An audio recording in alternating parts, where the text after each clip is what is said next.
लाल बागेश्वरी महाराज की जय। आशीर्वाद। महाराज, मैं बहुत दूर से आया हूँ और मैं बहुत कष्ट भोग रहा हूँ। आप बहुत चर्चित हैं महाराज। आपका नाम सुन करके मैं भागा चला आया हूँ और आप मुझे हमारे दुखों के बारे में बताइए, जिससे कि हमारा सारे दुख कट जाए। हाँ, आप बहुत कष्ट में हैं जी महाराज।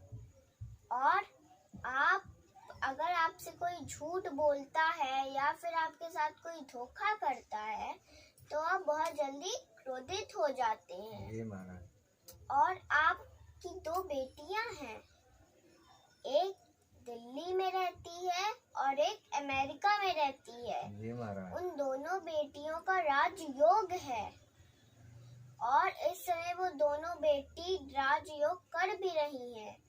और आपका एक बेटा भी है जो दिल्ली में रहता है। जी महाराज।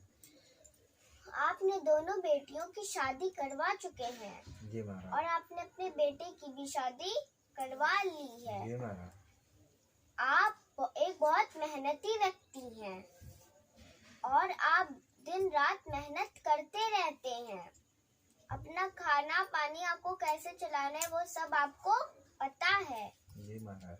और एक बार आपकी आंख लग गई थी और आप ट्रेन में थे। आपने ना स्टेशन देखा ना कुछ देखा, आप ट्रेन से कूद गए। जी धन्य हो महाराज, सही बात है महाराज।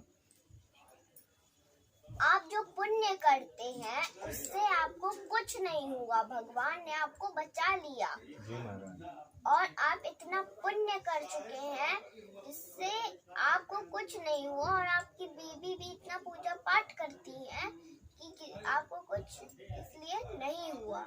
आप दान और बहुत करते हैं और आप भगवान को बिल्कुल नहीं मानते हैं। इसीलिए आज हम आपको एक राम कथा सुनाने वाले हैं। मतलब कि जितने भी यहाँ पे व्यक्ति बैठे हैं उन सबको हम राम कथा सुनाने वाले हैं। बोलो बाल बागेश्वरी की जय।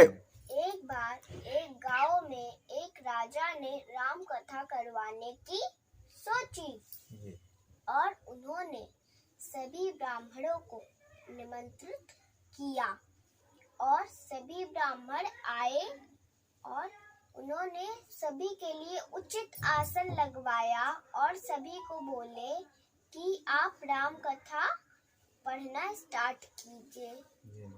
और सब जब राम कथा पढ़ना स्टार्ट किए, उसी में से एक ब्राह्मण अंगूठा छाप था। अब वो यही सोच के जाके पीछे एकदम पीछे बैठ गया और जो उसके बगल वाला व्यक्ति है वो उसी को देख रहा था। जब वो पन्ना पलटेगा तो मैं भी पन्ना पलटूंगा। जी महाराज। और बहुत देर वो देखा, वो पन्ना नहीं पलटा। तो अब राजा सबको नमस्कार करते हुए सबकी ओर आगे बढ़ते बढ़ते आए। जब उसने देखा अरे राजा तो मेरे ओर बढ़ के आ रहे हैं, तो उसने एक ही चीज की रट लगा दी, अपना सर नीचे करके। अब राजा पूछेगा तो मैं क्या कहूँगा, अब राजा पूछेगा तो मैं क्या कहूँगा। अब उसी का सुना सुना दूसरा व्यक्ति कहता है, तेरी गति सो मेरी गति, तेरी गति सो मेरी गति। तो उसी का सुन के तीसरा व्यक्ति बोलता है, जो ये पोल कब तक चलेगी, ये पोल कब तक चलेगी। तो अब चौथा बोलता है, जब तक चलता है चलने दे, जब तक चलता है चलने दे। तो अब ये लोग अपना सर नीचे करके यही चीज की रटन लगाए थे। अब इन्हीं लोगों की गीत राजा के कान में गई। तो राजा उन लोगों से बोले, ये आप लोग क्या पढ़ रहे हैं, किसी भी प्रसंग में नहीं है। तभी एक महात्मा उठते हैं, बोलते हैं, राजा जो पहला बोल रहा है ये भी राम कथा का ही प्रसंग है। ये अयोध्या कांड का है। जब सुमंत भगवान राम को वन छोड़ के वापस आ रहे थे तब उन्होंने ये बात कही थी, राजा पूछेंगे तो मैं क्या कहूँगा, राजा पूछेंगे तो मैं क्या कहूँगा। अर्थ राजा दशरथ पूछेंगे तो मैं क्या कहूँगा। तो राजा ने पूछा, ये दूसरा व्यक्ति क्या कह रहा है, तेरी गति सो मेरी गति। महात्मा ने कहा, हे राजन, ये भी राम कथा का प्रसंग है, किष्किंधा कांड का है।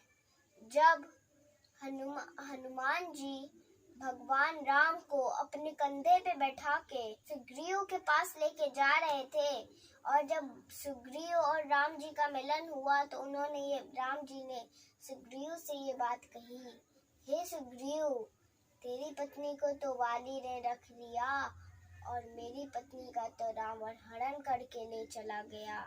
इसी का अर्थ होता है, तेरी गति सो मेरी गति।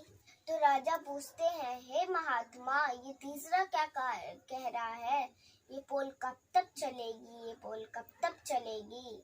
तो महात्मा कहते हैं, ये लंका कांड का ही है।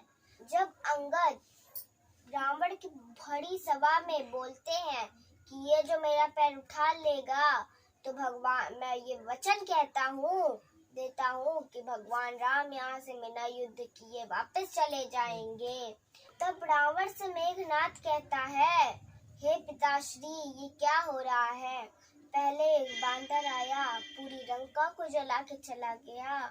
अब आज आपकी भरी सभा में एक बांदर आया और बोलता है कि इस पैर को जो उठा लेगा तो मैं वचन देता हूँ कि भगवान राम यहाँ से बिना युद्ध किए वापस चले जाएंगे। तो उस समय ये बात उसने कहा था कि ये पोल कब तक चलेगी, ये पोल कब तक चलेगी। तो राजा पूछते हैं, ये चौथा क्या कह रही, ये तो किसी प्रसंग में नहीं है। तो महात्मा कहते हैं, राजन, ये भी लंका कांड का ही है। जब मंदोदरी रावण को समझाती है, हे स्वामी, माता सीता को आदर सहित राम जी को सौंप दो, नहीं तो अनर्थ हो जाएगा। तो रावण ये बात कहता है, हे मंदोदरी, मेरे तो दोनों हाथों में लड्डू है। अगर राम के हाथों मारा जाऊंगा तो स्वर्ग में जाऊंगा, और अगर आज मैं जीत गया तो तीनों लोकों में मेरी जय जयकार होगी। तो ये बात रावण कहता है, जब तक चलता है चलने दे, जब तक चलता है चलने दे। ये चारों जो व्यक्ति थे, उन्होंने कभी भी पूजा पाठ किया ही नहीं था, मतलब कि उन्होंने रामायण को तो पहली बार हाथ में लिया है। देवी, मैं ये जानना चाहता हूँ कि जो लोग पूजा करते हैं वो भी मृत्यु को प्राप्त होते हैं, और जो लोग पाप करके, अनर्गल काम करके पैसा इकट्ठा करते हैं, उनकी भी मौत होती है, उनकी जिंदगी तो ऐसो आराम से कटती है, लेकिन जो पूजा पाठ करते हैं वो जीवन भर परेशान रहते हैं। इसका क्या कारण है, जरा बताएं हमें। हाँ, सही बोल रहे हैं आप। जब जो पूजा पाठ करता है उसकी भी मृत्यु होती है, जो चोरी करते हैं, किसी से पैसा लेते हैं, ऐसा वैसे कुछ करते हैं, उसकी भी मृत्यु होती है। एक ना एक दिन सबको जाना है। पर जो चोरी करके पैसा लेते हैं, जिनकी ऐसो आराम की जिंदगी गुजरती है, वो तड़प तड़प के मरते हैं, और जो भगवान का पूजा पाठ करते हैं, उनकी थोड़ी आराम से जिंदगी कटती है, वो आराम से मरते हैं। अब मैं आपको एक बात बताती हूँ। जब बिल्ली चूहे को पकड़ती है, तो जैसे ही बिल्ली चूहे को पकड़ती है, चूहा तुरंत मर जाता है। पर जब बिल्ली अपने बच्चे को पकड़ती है तो एक जगह से उठा के दूसरी जगह ले जाके रखती है। दांत भी वही, मुंह भी वही, पर पकड़ने का तरीका अलग होता है। इसी प्रकार से सबकी मृत्यु होती है, पर जो चोरी करता है उसकी मृत्यु आराम से नहीं होती है, और जो चोरी नहीं करता है, जो भगवान का पूजा पाठ करता है, उसकी मृत्यु आराम से होती है। जाना तो एक दिन सबको है, पर जो पूजा पाठ करता है वो स्वर्ग में जाता है, और जो ऐसा वैसा काम करता है, चोरी करता है, किसी ऐसा वैसा कुछ काम करता है वो नरक में जाता है, पर जाता तो है ना कहीं।